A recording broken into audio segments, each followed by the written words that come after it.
Queridos, nessa noite nós iremos dar sequência à nossa série de exposições no livro do profeta Malaquias. Como os irmãos sabem, nós expomos o Antigo e o Novo Testamento. No Novo Testamento estamos caminhando em Filipenses e no Antigo Testamento estamos caminhando em Malaquias. E eu peço então que você abra lá em Malaquias capítulo 2. É a porção da nossa exposição hoje.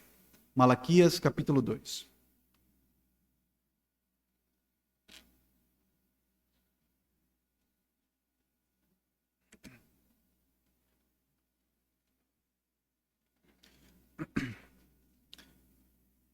Quem tiver alguma dificuldade, chega em Malaquias, vai lá em Mateus, volta algumas páginas, é o último livro do Antigo Testamento, tá bom? Antes de fazer a leitura do texto, eu vou fazer um esclarecimento prévio, porque um erro que nós podemos cometer ao ler esse texto, ao analisarmos ele, é percebermos que essa mensagem é para os sacerdotes, e os sacerdotes lá da época de Malaquias. Então isso pode criar em nós uma falsa impressão de que esse texto não tem nada a nos dizer. É uma denúncia contra os sacerdotes dos tempos de Malaquias. Mas esse texto fala muito conosco. Em primeiro lugar, devemos lembrar que, segundo a palavra de Deus, todos nós somos sacerdotes. Nós somos sacerdócio real. Então, à medida que esse texto está falando contra aqueles sacerdotes, nós devemos entender que em Cristo Jesus todos nós recebemos esse sacerdócio universal. Então esse texto fala para você, tá? Para você que é pai, a Bíblia lhe põe numa posição de sacerdote do lar. Logo, você, chefe de casa, marido, essa palavra é para você. Você também, minha irmã, que exerce o sacerdócio sobre os seus filhos, esse também é um texto que fala para você. E mais, mas aí você pode dizer, pastor, mas eu não sou casado, né? Então esse texto não fala nada para mim, mas você é sacerdócio real. E aonde você vai? Você vai não apenas como crente, você vai como um sacerdote de Cristo. Então esse texto se aplica a todos os crentes. E claro, de maneira bem clara, esse texto fala sobre aqueles que exercem a liderança na igreja. Então, meus irmãos diáconos, presbíteros, senta que já vem a demonstração para a gente. Tá? Que o Senhor se apiede de nós, nos faça compreender a mensagem da palavra dele. Malaquias capítulo 2, versículos 1 até o 9, esse que nos diz assim a palavra de Deus. Agora, ó sacerdotes, para vós outros é este mandamento. Se o não ouvirdes e se não puserdes no vosso coração dar honra ao meu nome, diz o Senhor dos Exércitos, enviarei sobre vós a maldição e amaldiçoarei as vossas bênçãos. Já as tenho amaldiçoado, porque vós não propondes isso no coração. Eis que vos reprovarei a descendência. Atirarei excremento ao vosso rosto, excremento dos vossos sacrifícios, e para junto destes sereis levados. Então sabereis que eu vos enviei esse mandamento, para que a minha aliança continue com Levi, diz o Senhor dos Exércitos. Minha aliança com ele foi de vida e paz. Ambas lhe dei eu para que me temesse. Com efeito, ele me temeu e tremeu por causa do meu nome. A verdadeira instrução esteve na sua boca, e a injustiça não se achou nos seus lábios. Andou comigo em paz e em retidão, e da iniquidade apartou a muitos. Porque os lábios do sacerdote devem guardar o conhecimento, e da sua boca devem os homens procurar instrução, porque ele é mensageiro do Senhor dos Exércitos. Mas vós vos tendes desviado do caminho, e por vossa instrução tendes feito tropeçar a muitos. Violastes a aliança de Levi, diz o Senhor dos Exércitos. Por isso também eu vos fiz desprezíveis e indignos diante de todo o povo, visto que não guardastes os meus caminhos e vos mostrastes parciais no aplicardes a lei. Meus queridos, vamos ter uma palavra de oração, pedir ao Senhor que nos dê compreensão da sua palavra.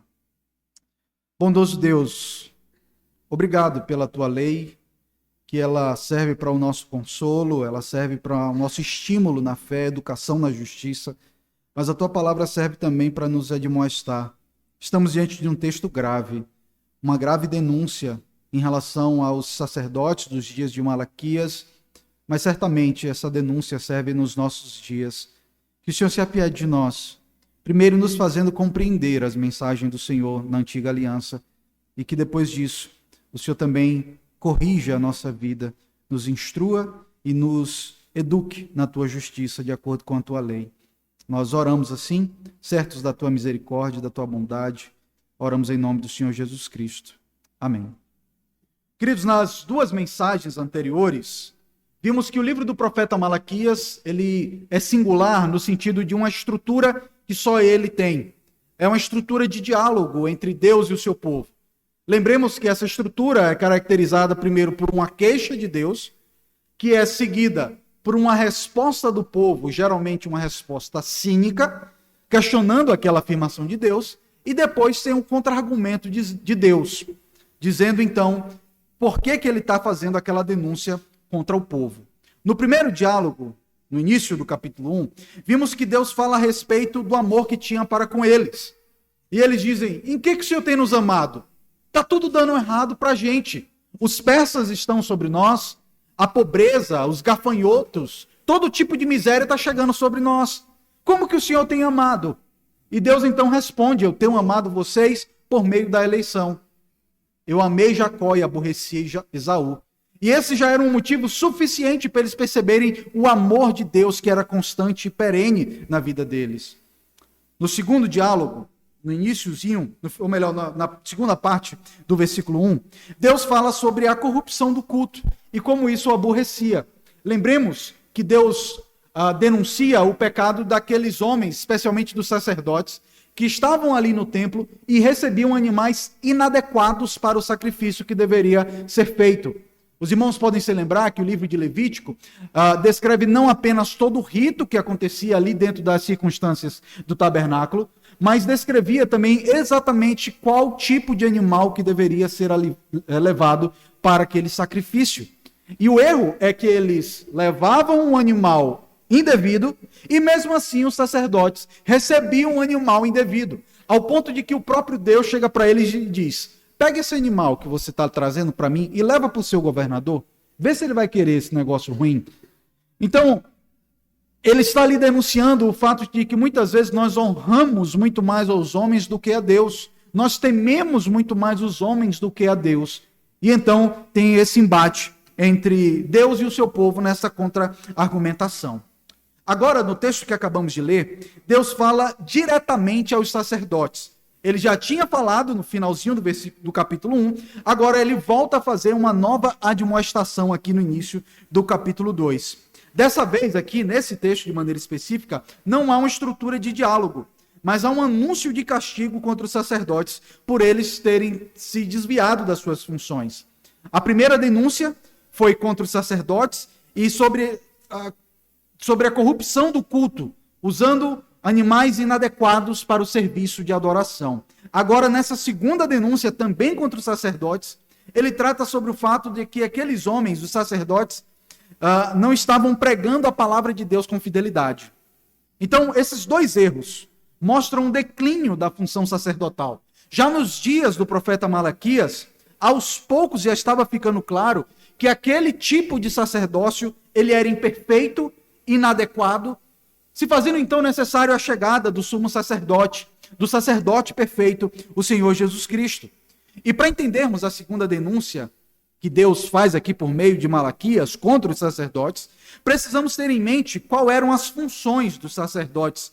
E esse sacerdócio, esse ofício, se resumia basicamente em 3 tarefas básicas. A primeira tarefa, que está intimamente vinculada ao diálogo anterior, presente no final do capítulo 1, é de que eles deveriam oferecer o sacrifício do povo de acordo com a orientação da lei de Moisés. Então, para o cumprimento do ritual, os animais sem defeitos deveriam ser separados dos animais que tinham defeitos e eram inapropriados para o sacrifício. Além disso, eles deveriam separar as partes do animal que tinham que ser queimado, tanto no templo como fora do templo. Às vezes, quando a gente lê, a gente pensa que todo sacrifício, toda queima do animal era feito ali dentro do templo, mas não era o caso. Fora do templo, era queimado o couro, a carne e o excremento do animal. Todo mundo sabe o que é excremento, né? Então, era isso que era queimado fora do arraial. Já dentro do templo, era queimado no altar, ficava naquela área externa do templo, era queimado basicamente as suas entranhas. E era aquelas entranhas, todo mundo sabe o que é entranha também aqui, né? Era o que dava aquele cheiro de churrasco o tempo todo ali no templo. Então, a primeira função, o uso devido do ofício de sacrificar animais, prescrevendo, então, a necessidade de perdão de pecados. O inocente morre para que o pecador seja perdoado. A segunda função de um sacerdote era de guardar e zelar o templo. Guardar e zelar pelo templo. É interessante que hoje algumas pessoas pensam que apenas tocar um instrumento e cantar, as pessoas se tornam levita, né? Mas, na verdade, o levita fazia muito mais do que isso. O levita, ele era responsável por limpar o templo, principalmente do sangue dos animais sacrificados. Você já foi no açougue? O cara tá com aquela roupa toda suja. A roupa do sacerdote era mais ou menos assim, daquele jeito. Toda suja de sangue. E ele deveria estar constantemente limpo. E eram muitos animais sacrificados. E eles tinham que limpar o sangue daquele animal o tempo todo do templo. E a função dele se assemelha muito com uma função de um zelador. Tá? Ele cuidava de tudo que acontecia ali dentro da estrutura do templo. E em terceiro lugar, os sacerdotes eram responsáveis por instruir o povo na lei de Deus. Então, em primeiro lugar, o sacrifício de animais. Segundo, zelar pelo templo ou pelo tabernáculo. E terceiro, eles eram responsáveis por ensinar a lei de Deus. Naquela época, não se tinha tanta facilidade, né? Hoje a gente tem a Sociedade Bíblica do Brasil imprimindo Bíblia à torta e direita. Naquela época não era assim. Se você quisesse uma cópia de um trecho da lei, você precisava ir até o templo para poder ter acesso. Você tinha que copiar um negócio na mão. Então, naquela época, a lei ela era guardada dentro do templo e cabia aos sacerdotes serem os protetores da lei, ler a lei e ensinar o povo sobre aquela lei. E essa função entregue aos sacerdotes também incluía a pregação da palavra, ensinar a palavra. Além disso, eles ensinavam a palavra através de cantos e de uso de instrumento musical no estabelecimento do templo, conforme prescreveu o rei Davi. Então, o ministério de música que os levitas faziam estava vinculado ao ministério da palavra. E aí o problema de você colocar alguém para liderar um ministério de música ou para escolher uma música que não conhece nada de Bíblia. Infelizmente acontece muito isso, tá? A pessoa não entende nada de Bíblia e quer cantar um tanto de baboseira. Mas a música, ela ensina. É como eu já falei aqui, irmãos, você lembra da música que cantou hoje, amanhã, mas você não lembra nem qual foi o texto que eu preguei. Tô mentindo? Você acorda cantarolando o hino que você cantou hoje de noite. Então, aqui, o ministério desses homens era um ministério de ensino, de docência, e um dos instrumentos também era a música. Então, os sacerdotes, eles eram completamente separados para essas três atividades, e exerciam esses ofícios sendo sustentados pelos dízimos e ofertas do povo. E diante disso nós podemos perceber a importância deles dentro da vida religiosa de Israel. Nós podemos afirmar categoricamente que se aqueles homens fossem infiéis, o povo haveria de se corromper na sua vida com Deus. Por outro lado, se esses homens fossem fiéis, o povo seria fiel. Por causa dos desvios desses homens, o povo se corrompeu nos dias de Malaquias e corrompeu o seu culto, motivo pelo qual Deus o castigou. É diante desse quadro, irmãos, é que vemos essa segunda denúncia de Deus contra os sacerdotes. E essa denúncia pode ser dividida em três partes. Vejam comigo a primeira parte, os versículos 1 a 3, em que Deus ameaça os sacerdotes de maldição, caso eles não se arrependam por estarem tratando o culto com tanto desleixo. O versículo 1 começa afirmando o seguinte: agora, ó sacerdotes, para vós outros é esse mandamento. É como se Deus estivesse focando a mira dele num grupo específico ali no meio de Israel nos dias de Malaquias. Eu quero falar para vocês, sacerdotes. Nesse versículo, então, a partir desse versículo, Deus começa a chamar eles ao arrependimento, anunciando que se eles não se arrependessem, haveria de vir o castigo contra eles. E é interessante a palavra que Deus usa ao utilizar Malaquias como instrumento para a palavra que vai chegar para os sacerdotes. Para vós outros é esse mandamento. Mandamento. Queridos, qual era o papel do sacerdote? Ensinar os mandamentos de Deus. E agora Deus disse, olha, vocês não estão ensinando um mandamento, não? Deixa eu dizer para vocês um mandamento. Agora vocês vão ouvir um mandamento. Mas qual era esse mandamento? Vejam comigo. A partir do versículo 2, ele começa a descrever qual é esse mandamento. Ele diz o seguinte: se não ouvirdes e se não propuserdes no vosso coração dar honra ao meu nome, diz o Senhor dos Exércitos, enviarei sobre vós a maldição, e amaldiçoarei as vossas bênçãos. Já as tenho amaldiçoado, porque vós não pondes isso no coração. Queridos, Deus exige aqui que esses homens honrem o nome de Deus. Veja, se não ouvirdes e não propuseres no vosso coração, dá honra o meu nome. O que Deus está dizendo no final das contas? Vocês estão me desonrando o tempo todo. E veja que o aspecto aqui não é só o aspecto externo. Alguém poderia dizer, o problema é porque o animal estava sendo um animal inadequado. Mas, na verdade, o animal inadequado que estava sendo apresentado lá no templo era um sinal, uma consequência natural de como estava o coração do povo e o coração do sacerdote. É por isso que ele diz, se você não propuser no seu coração, antes de tudo, para entregarmos o culto que agrada a Deus, o nosso coração tem que desejar honrar a Deus. Proponha no seu coração honrar o meu nome. E quem é esse que pede para que o nome dele seja honrado? O Senhor dos Exércitos, o Todo-Poderoso, aquele que manda em tudo e em todos, aquele que subjugou os egípcios, aquele que derrubou os babilônicos, aquele que é o Todo-Poderoso. E, meus queridos, esse texto se aplica para nós. Muitas vezes, Deus quer chegar para a gente, e nós que somos crentes, nós gostamos dos mandamentos de Deus, né? Nós gostamos de falar dos mandamentos de Deus para os outros. Isso está errado. Trair a esposa, falar palavrão, a gente gosta de mandamento. Mas muitas vezes nós conhecemos o mandamento, não vivemos o mandamento, porque nós não propusemos no nosso coração dar honra ao nome do Senhor dos Exércitos. E Deus diz, se arrependam disso, de coração. Mude a sua vida. O povo aprenderia a honrar ao Senhor, queridos, por meio do ensino da lei. Mas havia um problema ali naqueles dias. Se os próprios ministros não estavam honrando ao Senhor, como que o povo aprenderá a honrar a Ele? O povo aprenderia a honrar ao Senhor observando a vida daqueles homens que estavam ali conduzindo o culto. Se esses homens fossem os primeiros a desonrarem ao Senhor, o povo provavelmente também iria seguir o mesmo caminho. Meus queridos, vocês querem saber como é uma igreja? Veja quem é a liderança. Veja quem é o pastor, veja quem são os presbíteros. Se os presbíteros não são firmes na palavra, se o pastor fica contando historinha na hora da pregação, não prega a palavra, não ensina a lei do Senhor, pode ter certeza que o povo vai se corromper. Assim como é o povo, é a liderança. O povo apenas reflete aquilo que é a sua liderança. E então, por isso que Deus está sendo tão específico aqui para eles. Esse exemplo, queridos, se assemelha a um filho que cresce vendo o pai bebendo muito, maltratando a sua esposa. O que esse rapaz, o que essa criança vai fazer quando ele crescer? Ele vai beber também, vai maltratar a esposa, vai tratar mal a sua mulher.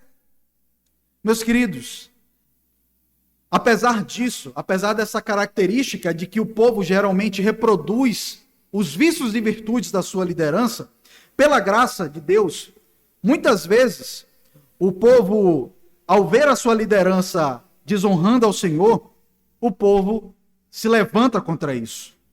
Na história da igreja, vemos exemplos em que homens de Deus se levantaram contra líderes corruptos. A exemplo lá da Reforma Protestante. Quando um monge simples, se levantou contra a corrupção da igreja romana, proclamando o evangelho de Cristo. E nós entendemos, queridos, que o povo de Deus, através dos motivos e meios legitimamente bíblicos, eles podem se levantar contra uma liderança má, que corrompe a adoração. A igreja não pode ser passiva quando vê a sua liderança sendo desleixada com o culto, sendo desleixada na sua vida de santidade, na sua integridade. Não se conformem com aquilo que é errado. Não aceitem aquilo que está errado, ainda que seja por parte da sua liderança. Oh, meus queridos, Infelizmente, o que geralmente vemos é que a igreja vai se moldando aos erros dos seus líderes. E era justamente o que estava acontecendo em Israel naquele período. O povo estava se corrompendo ao imitar a sua má liderança. E por esse motivo, então, Deus admoesta os sacerdotes, para que eles estivessem atentos ao seu mandamento que seria dado. Diante desse quadro, nos versículos 2 e 3, Deus faz 4 ameaças que de fato haveriam de se cumprir. Como já falamos, o sacerdócio levítico estava aqui em processo de declínio, mostrando então que Deus instituiria um novo sacerdócio através de Cristo. Mas então, quais são essas 4 ameaças que nós podemos ver aqui a partir do versículo 2 e no versículo 3? Acompanhe comigo mais uma vez, desde o início do versículo 2. Se não ouvirdes e não propuserdes no vosso coração dar honra ao meu nome, diz o Senhor dos Exércitos. Qual é a primeira coisa que Deus vai fazer? A maldição pactual. Enviarei sobre vós a maldição. Perceba que o texto não diz, enviarei sobre vós maldição. Tem um artigo definido aí. Esse artigo definido está no texto hebraico também, tá? Se tem um artigo definido, ele está se referindo a algo específico, a uma coisa específica. E exatamente ao que ele está se referindo? Lembram-se de Deuteronômio 29, que mostra as bênçãos mediante a obediência do povo e a maldição mediante a desobediência da lei? Queridos, diversas maldições haveriam de vir sobre eles. Mas havia uma maldição que era a pior de todas. Lembram-se qual foi a promessa que Deus fez a Abraão? Sai da tua terra, do meio da tua parentela, porque eu te darei uma terra. Então a expectativa do povo era o tempo todo de uma terra. Só que quando eles pecam contra o Senhor, e o Senhor usa os babilônicos contra eles, o que acontece? Eles perdem a terra. Então o ápice da maldição aqui é o perder a sua terra. É o perder o seu senso de nação, o local da adoração. E é interessante que essa ameaça feita por Deus aqui em Malaquias, ela se cumpre. Porque o sacerdócio desses homens continuou sendo um sacerdócio corrupto por mais 400 anos. Ao ponto que quando chega no ano 70, o Império Romano entra em Israel e desterram eles uma segunda vez. E eles só voltam agora, depois da Segunda Guerra Mundial. 2000 anos afastados da terra. E Deus disse por meio do profeta Malaquias, eu vou mandar a maldição sobre vocês. Então, é a primeira coisa que Deus diz e que de fato se cumpriu. A profecia tendo o seu cumprimento. Eles serem desterrados, tal como foi no período do cativeiro babilônico. A segunda ameaça, ainda no versículo 2, diz o seguinte, e amaldiçoarei as vossas bênçãos. Queridos, essa expressão ela pode ser entendida de algumas maneiras. Né? O que exatamente seriam essas bênçãos? Algumas pessoas podem dizer que seria o patrimônio, aquilo que aqueles sacerdotes tinham. Tá? Aquele patrimônio deles seria amaldiçoado. Imagine o que você tem começar a ser coisa amaldiçoada. Já pensou? Seria terrível, né? Mas essa palavra para bênção, ela também pode ser traduzida como descendência. Então é como se Deus estivesse dizendo que haveria de amaldiçoar os descendentes deles. É uma possibilidade de interpretação. Mas eu quero entender aqui, até porque depois ele fala sobre descendência, a anulação da descendência desses homens, eu quero crer que aqui ele está falando sobre outra coisa, sobre outro tipo de bênção. Lembram-se que um dos papéis dos sacerdotes era impetrar a bênção araônica? As bênçãos impetradas pelos sacerdotes, que diz o seguinte lá em Números 6, 22 a 27, disse o Senhor a Moisés, falarão e os seus filhos dizendo, assim abençoareis os filhos de Israel e dir-lhe-eis, o Senhor te abençoe e te guarde, o Senhor faça resplandecer o rosto sobre ti e tenha misericórdia de ti. O Senhor sobre ti levante o rosto e te dê a paz. Assim porão o meu nome sobre os filhos de Israel e eu os abençoarei.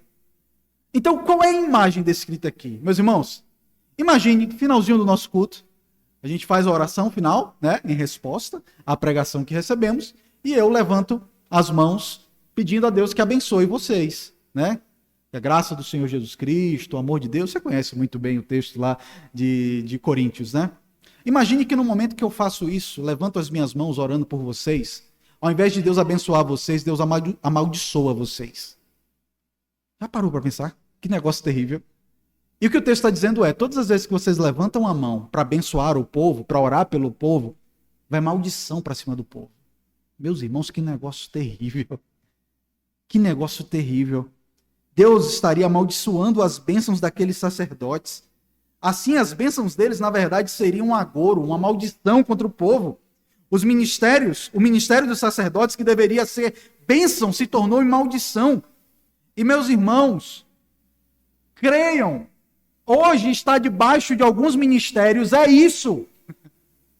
A gente pensa que o menos sujo tá bom, né? Afinal de contas, fala de Jesus, fala de Deus, não é tão ruim. Mas está debaixo de alguns ministérios, é maldição na vida das pessoas. É praga na vida das pessoas. Todas as vezes que alguns ministros desonestos, que vivem deliberadamente em pecado, oram pelo povo, o povo está recebendo a maldição. Meus queridos, um pastor pode ter certeza, ele só é duas coisas na vida de uma igreja. Ou ele é bênção ou ele é maldição. Ou ele profere bênção para esse povo, ou ele profere maldição para esse povo. E no caso aqui desses homens, Deus estava amaldiçoando as bênçãos dele. O texto mostra que Deus não só amaldiçoará, mas afirma que eles já estão sendo amaldiçoados. Olhem comigo ainda no finalzinho do versículo 2. Já as tenham amaldiçoado, porque vós não propondes isso no coração. Não é que eu vou fazer no futuro. Deus diz, eu já estou fazendo isso. Sabe por que está ruim no meio do povo? É porque os sacerdotes de vocês, o ministro de vocês, é gente amaldiçoada. E meus irmãos, tem muito hoje isso, tá? Muito homem que é maldição na vida da igreja. Homens amaldiçoados que chegam na frente da igreja sem nenhum temor diante de Deus. Consciência da santidade de Deus. Tremer diante da realidade de que ele vai ser um profeta de Deus no culto. Falar a palavra de Deus. Lidar com as coisas de Deus é algo que fazemos com todo temor, com toda reverência. Para que seja bênção para o povo. Porque se não for bênção, não vai ser meio termo, vai ser maldição. E então, queridos, aqui vemos a causa da miséria do povo. Eles reclamavam dizendo que a condição de pobreza deles era por causa da falta do amor de Deus. Em que o Senhor tem nos amado? Mas Deus responde para eles, vocês estão nessa situação, porque eu já estou amaldiçoando vocês com as bênçãos dos sacerdotes que vocês mesmos estabeleceram. A terceira maldição descrita aqui, a terceira ameaça, descrita aqui, seria que Deus reprovaria a descendência dos sacerdotes. Aqui assim eu creio que ele está falando da descendência, iniciozinho do versículo 3. Ele diz, eis que vos reprovarei a descendência. Naquele período o sacerdócio se dava mediante sucessão familiar. Logo, se meu pai fosse um sacerdote, eu também seria um. Isso se dava porque todos eram da tribo de Levi. Então, diante da corrupção dos sacerdotes, Deus diz que vai reprovar definitivamente não apenas aqueles homens, mas os filhos deles. Até hoje, veja se não é isso, os descendentes de Levi, eles foram reprovados. Não é à toa que o sumo sacerdote não é da tribo de Levi. O nosso sumo sacerdote é da tribo de Judá. Deus reprovou aquele sacerdócio levítico. Deus reprovou aqueles homens. Assim Deus estava tirando o sustento daqueles homens, o ministério daqueles homens. E, meus queridos, que bênção quando Deus tira alguns homens do ministério. Temos que nos alegrar quando alguns homens são retirados do ministério por não temerem diante de Deus. Mas havia ainda uma quarta e última ameaça, descrita na segunda parte do versículo 3, que Deus disse que iria desprezá-los publicamente. Veja a imagem bem nojenta, tá? Mas é o que o texto diz. Diz o seguinte, atirarei excremento ao vosso rosto. Excremento todo mundo lembra, né? O que é? Tirando excremento no rosto do sacerdote.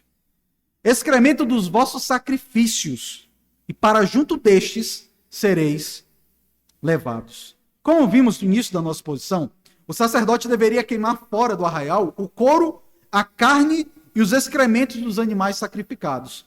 Esses excrementos não só deveriam ser queimados, mas também um contato com eles, segundo a lei, tornava a pessoa impura. Então o que Deus está dizendo é que vai esfregar aqueles excrementos no rosto daqueles homens e vai botar eles para fora do arraial, junto com os excrementos. É como se Deus estivesse dizendo, irmãos, entenda o que eu estou falando. Ele está dizendo, vocês e o excremento são a mesma coisa. Estão conseguindo entender isso? Se o excremento não serve para nada e tem que ser colocado fora do arraial, vocês são também um excremento que tem que ser colocado para fora do arraial. Porque vocês estão fazendo mal para o povo de Deus. Já pensou, irmãos, que palavra forte. Isso seria uma grande vergonha para aqueles homens. E também ele ficaria imundo para o serviço do templo ao ter excremento no seu rosto. Assim Deus fala aos sacerdotes. Assim como vocês me desprezaram, eu farei com que vocês sejam desprezados publicamente. Imagine quando a gente vê aquele programa, né, do torta na cara, a pessoa fica com a cara toda suja. Imagine que aquilo não fosse uma torta, fosse excremento. Que nojo. E era o que Deus está dizendo, eu tenho nojo do ministério de vocês. E diante dessa situação, irmãos, de imperfeição desse sacerdócio, vemos a necessidade de outro sacerdócio. O sacerdócio que era feito por homens falhos, com ofertas e sacrifícios que deveriam ser realizados diariamente, eram incapazes de purificar o pecado dos homens. Por esse motivo, Deus levantou outro sacerdote, o seu Filho, o Senhor Jesus Cristo. Não aquele que merece tomar tapa no rosto, uma coroa de espinhos, mas aquele que recebe toda a honra e toda a glória. O sacerdote que não falha. O sacerdote que nos abençoou, o sacerdote que orou por nós lá em João 17, lembram-se? A oração sacerdotal, essa oração vale até hoje. O nosso sumo sacerdote intercedendo por nós, à destra de Deus Pai. Era inadequado o serviço levítico. Precisávamos de Cristo Jesus, o sacerdote perfeito. É por isso que nenhum pastor é sacerdote. Eu não sou sacerdote, eu sou ministro. É diferente. É bem diferente. Sacerdócio é o padre. Ele diz que ele é sacerdote. Por causa da teologia dele, ele é sacerdote mesmo. Mas nós não entendemos que existe ainda um sacerdote hoje. Só existe um sumo sacerdote e os seus ministros. E nós somos sacerdócio real. Servos de Deus por meio de Cristo Jesus. E ele, então, ofereceu o sacrifício definitivo que nos purifica de todo o pecado, que foi o derramamento do seu próprio sangue em nosso favor. Vejamos, então, a rejeição desse sacerdócio sendo essa apenas a primeira coisa que Deus quer nos dizer. Segunda parte do texto, versículos 4 a 7, Deus fala da aliança que tinha firmado com Levi e os sacerdotes. É como se Deus estivesse dizendo o seguinte aqui nessa sessão, irmãos. Lembram-se quando eu estabeleci o sacerdócio levítico, como aqueles homens eles eram obedientes e tementes a Deus? É isso que Deus está dizendo. É como se Deus estivesse dizendo, volte para aquele projeto inicial de dedicação a mim, de santidade a mim. Vejam o versículo 4. Deus fala o objetivo para o cumprimento daquelas ameaças. Então, quando ele fizer tudo aquilo, cumprir todas aquelas ameaças, então sabereis que eu vos enviei este mandamento, para que a minha aliança continue com Levi, diz o Senhor dos Exércitos. O objetivo do Senhor, com aquelas punições, era levar os sacerdotes da tribo de Levi ao arrependimento. Deus desejava então que aqueles homens, naquele período da igreja, do povo de Deus, fossem sacerdotes fiéis. Ainda que eles fossem sombra daquilo que haveria de ser manifestado plenamente em Cristo, eles ainda tinham a sua função dentro da estrutura religiosa daquele período. Ele queria então que continuasse o espírito do sacerdócio original, de acordo com a aliança que Deus tinha feito com a tribo de Levi. E essa aliança que Deus tinha com Levi é destacada nos versículos 4 a 6. Nesta aliança, Deus havia separado os homens da tribo de Levi para serem sacerdotes e exemplo para o povo. Eles deveriam realizar o culto, cuidar do templo, ensinar a palavra de Deus. E no nascimento desse ofício, vemos esses homens como os guardiões da palavra de Deus, da fé e do culto. E é isso que é descrito lá no versículo 5. Vejam comigo. Minha aliança com ele, aqui esse ele é Levi, tá? Então quando ele fala Levi, ele está descrevendo a tribo, tá bom? Então não é com uma pessoa específica, é com a tribo. A minha aliança com ele, com Levi, foi de vida e paz. Ambas lhes dei eu para que me temesse. Com efeito, ele me temeu e tremeu por causa do meu nome. Queridos, lembremos o início do ofício dentro da tribo de Levi. Os irmãos devem se lembrar como que Deus separou Arão junto com os seus filhos para aquele sacerdócio. Eles foram treinados, havia vestes especiais, e no primeiro culto que eles fizeram, Nadab e Abiú entregaram fogo estranho, fogo do céu contra aqueles homens. Itamar e Eleazar, os dois outros filhos de Arão, começaram a exercer o seu sacerdócio com toda a dedicação e com seriedade. Ao ponto que na caminhada no deserto, é justamente um levita que, ao ver imoralidade no meio do povo de Deus, pega uma lança e atravessa um casal. Uma mulher moabita com um homem hebreu que estavam se deitando no meio do arraial de Israel. Mostrando o zelo que aqueles homens tinham pelo Senhor. A seriedade. Então, é o que o texto está dizendo. Ele temeu e tremeu por causa do meu nome. Ele levava a sério o sacerdócio. E veja a característica, o início do versículo 5. A minha aliança com ele, com Levi, foi de vida e paz. Meus queridos, o salário do pecado é a morte. À medida que eles viam a morte do animal no seu lugar, que apontava para a morte de Cristo, eles entendiam que eles podiam ter vida. Por isso que esse sacerdócio foi estabelecido, para dar vida ao povo, porque eles estavam mortos em delitos e pecados. E também foi uma aliança de paz, porque por meio daquele rito, Deus estava estabelecendo uma paz. Deus estava se tornando propício a eles, por meio do sacrifício. E tanto a vida quanto a paz, Deus deu a eles com uma finalidade, para que o temessem.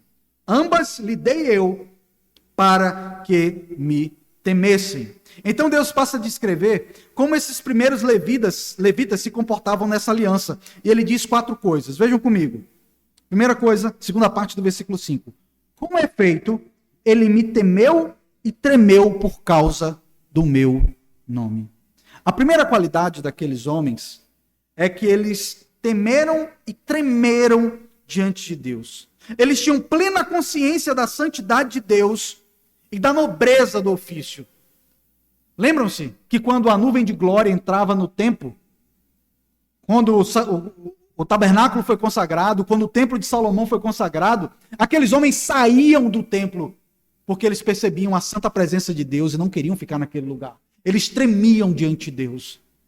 E meus irmãos, como é terrível quando aqueles que exercem a liderança do povo de Deus, aqueles que se acham vocacionados a pastor, a presbítero, a diácono, não teme e treme diante de Deus.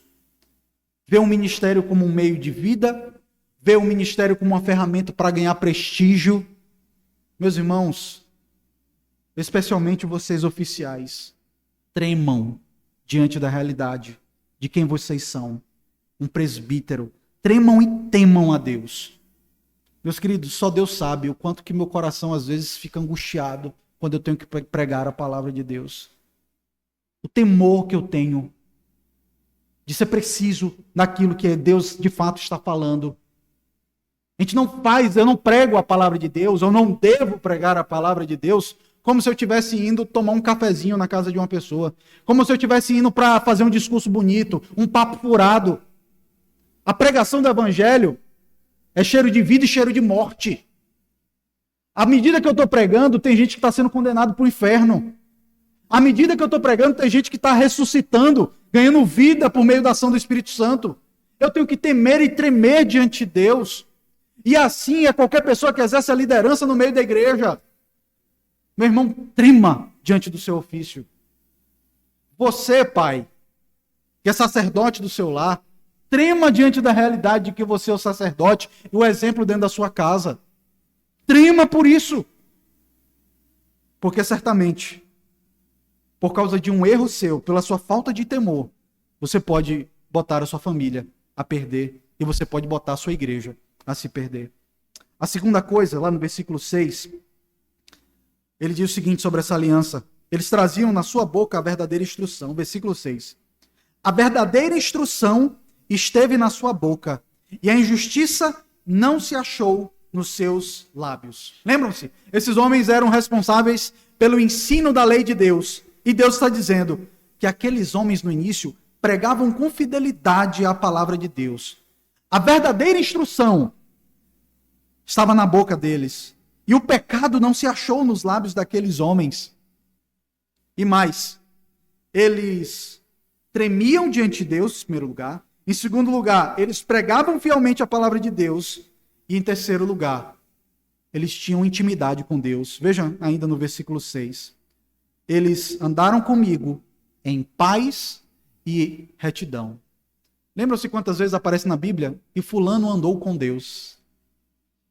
E ele está dizendo que esses homens andavam com ele em paz. Eles não tinham guerra com Deus. Eles estavam em paz e andando de maneira reta diante de Deus. Esses homens eram retos, que faziam aquilo que Deus mandava em suas vidas. E, meus irmãos, esse texto nos mostra que um pastor ele pode até ter paz com a igreja e com o conselho, mas ele pode não estar em paz com Deus, por estar fazendo alguma coisa errada, tá? A coisa mais fácil é eu ter paz com vocês. Basta eu dizer tudo que vocês querem ouvir. Todo domingo pregar de bênção. Ó, Deus é bom demais. E ele é bom mesmo. É mentira? Não é. Mas é só açúcar para vocês. Açúcar, açúcar. Mas se eu não pregar todo o desígnio de Deus, meus irmãos, eu posso ter paz com vocês, mas Deus vai se irar contra mim. Por não pregar toda a palavra dele, todo o desígnio dele. E por fim, finalzinho do versículo 6. Da iniquidade apartou a muitos. Essa era a função principal do sacerdote. E hoje é uma das exigências para pastores e presbíteros e para pais, sacerdotes, apartar o povo da iniquidade.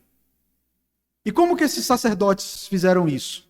Ensinando a palavra, mostrando que a palavra condena e ordena. Meu irmão, meus irmãos, eu quero que vocês percebam essas 4 características.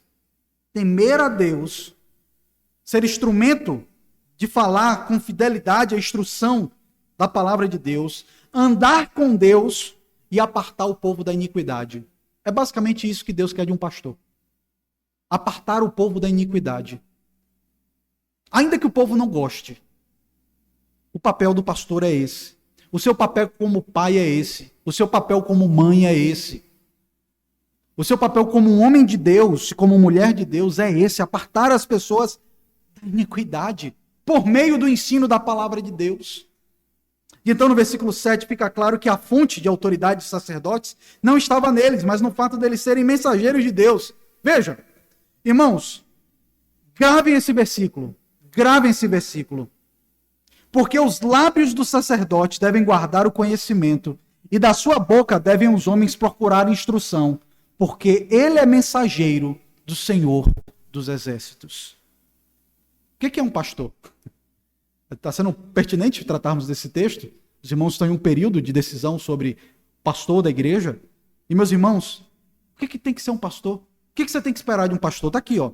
Dos lábios dele, você tem que ver alguém que guarda o conhecimento. Da boca dessas pessoas, você tem que procurar instrução, porque ele age como um mensageiro do Senhor dos exércitos. O que é um pastor? O que é um presbítero? Um pregador da mensagem de Deus. Ele é aquele que conhece a lei do Senhor e ensina a lei do Senhor. Ele é um mensageiro de Deus. E que grande pecado dos homens que se dizem pastores e não pregam fielmente a palavra de Deus. Irmãos, eu não sei como é vocês, mas eu confesso que muitas vezes quando eu saio de férias, eu fico apavorado quando chega o dia do Senhor e eu tenho que ir para uma igreja. Eu não sei se vocês sentem isso. É terrível para mim. Porque para achar uma igreja, que eu sei que eu vou chegar e ouvir a pregação, meus irmãos, é raríssimo. E está ficando cada dia pior. Você chega às vezes na igreja e você vê um cara bem vestido, bem alinhado, com aquela voz maravilhosa, falando coisas bonitas, mas quando você espreme, tem nada de Bíblia. Baboseira, conversa mole, não fala nada da palavra de Deus. A ideia de que o pastor, de que aquele que lidera a igreja de Cristo tem que ser alguém que é boca de Deus, a voz de Deus no meio do povo, ensinando a lei do Senhor. Mas qual eram então as obrigações dos sacerdotes? Versículo 8 e 9 fala o que eles estavam fazendo e quais eram as obrigações deles. Vejam, Deus fala nos versículos 8 e 9 que o mau cumprimento do ministério era o motivo da vergonha daqueles sacerdotes. Versículo 8 diz: mas vós vos tendes desviado do caminho, e por vossa instrução tendes feito tropeçar a muitos. Violaste a aliança de Levi, diz o Senhor dos Exércitos. Mais uma vez, lembram? As bênçãos deles era a maldição. Agora Deus diz que a instrução daquele povo era uma instrução para desviar o povo do caminho. Desviar o povo do caminho. E veja se não é assim, basta ligar a TV. Você encontra, o que é mais fácil você encontrar é gente para pregar coisa que desvia o povo do caminho. Você tem que ter a tua rosa ungida, fazer a campanha dos 7 dias, um tanto de baboseira, meus irmãos. E está fazendo então, por fim, com que o povo se desvie dos caminhos do Senhor. É como a pregação dos pastores da prosperidade, em que, na verdade, a usura deles faz o povo cair em pecados, violando assim a aliança de Deus com Levi. Por fim, versículo 9, o texto termina afirmando: por isso, porque eles estavam desviando o povo, também eu vos fiz desprezíveis, indignos diante de todo o povo, visto que não guardastes os meus caminhos e vos mostrastes parciais no aplicardes a lei. Eles não guardavam o caminho de Deus e eles eram parciais na aplicação da lei de Deus. Como que eles eram parciais na lei de Deus? Queridos, 2 pesos e 2 medidas. 2 pesos e 2 medidas com ricos e pobres. O rico, não, pera lá, não vamos disciplinar o filho do irmão fulano, não, que o filho do irmão fulano é o maior dízimo da igreja. Dane-se. Dane-se. Deus é o dono do ouro e da prata. A gente não tem que ser parcial na aplicação da lei do Senhor. Pode ser filho de quem for, pode ser neto de quem for, pode ser o filho de Calvino. Se está errado, está em pecado, precisa ser disciplinado. E mais, eles eram parciais com gente da família, e aqui é uma tentação muito grande. Temos uma tentação muito grande, não é à toa que dentro da estrutura da legislação da Igreja Presbiteriana do Brasil, recomenda-se que em um caso, por exemplo, você tem um presbítero e um denunciado, ou alguém que está sendo ouvido é um filho, é um neto, é um sobrinho, recomenda-se que ele se acuse como suspeito, para evitar a parcialidade. Então, nós não podemos ter alguém de uma família, né? Muito menos você ter uma pessoa que está acusando e ela mesma é que julga, né? A pessoa ela é vítima, ela é o juiz, é uma loucura, acontece no Brasil, né? Mas pelo menos a gente não pode ter isso dentro da igreja de Cristo, tá? Você ser a própria pessoa que acusa, a pessoa que é a vítima e a pessoa que julga a situação, né? É um negócio terrível que a gente vê aqui no Brasil. A gente tem que tomar muito cuidado com parcialidade. Muito cuidado, queridos. E é o que ele está falando aqui, que esses homens se mostraram parciais na aplicação da lei. É só pancada, né, irmãos? O negócio estava muito ruim nos dias de Malaquias. E eu creio que essa mensagem ela serve para a gente. Essa mensagem nos instrui. Essa mensagem orienta a igreja de Cristo. E como de costume, nós temos 4 lições, 4 aplicações aqui para nós. Primeira coisa que tem que ficar clara é que, de fato, não há mais sacerdotes e levitas hoje na igreja. Não existe alguém com mais poder na oração ou que pode se apresentar diante de Deus por nós. Tá? A minha oração ela é tão poderosa quanto a oração da Elô. Tá? Quanto a oração do Natan. Somos todos servos de Deus. E Deus escuta as nossas orações. O pastor não é mais santo, nem tem mais poder na oração. Pensar isso é um erro, pois temos hoje o sacerdócio universal, onde todos os crentes podem chegar a Deus por meio do sumo sacerdote perfeito, que é Jesus Cristo. Lembrem-se do que o apóstolo Pedro falou sobre nós.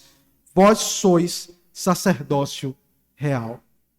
Mas, como já disseram, grandes poderes trazem grandes responsabilidades. Esse sacerdócio seu, que é poderoso, também traz algumas implicações. Se somos sacerdotes, lembre-se de que você é um mensageiro do Senhor aonde você estiver. Daquele que é sacerdote em Cristo, o que se espera se encontrar nos lábios dele? A sabedoria de Deus. E quando você está lá no seu trabalho, na sua casa, o que as pessoas encontram nos seus lábios? É a sabedoria da palavra de Deus. Elas conseguem conhecer mais a Deus. Ou simplesmente você passa completamente desapercebido diante dessas pessoas. Mais uma vez, eu quero falar com aqueles que são homens, sacerdotes do lar.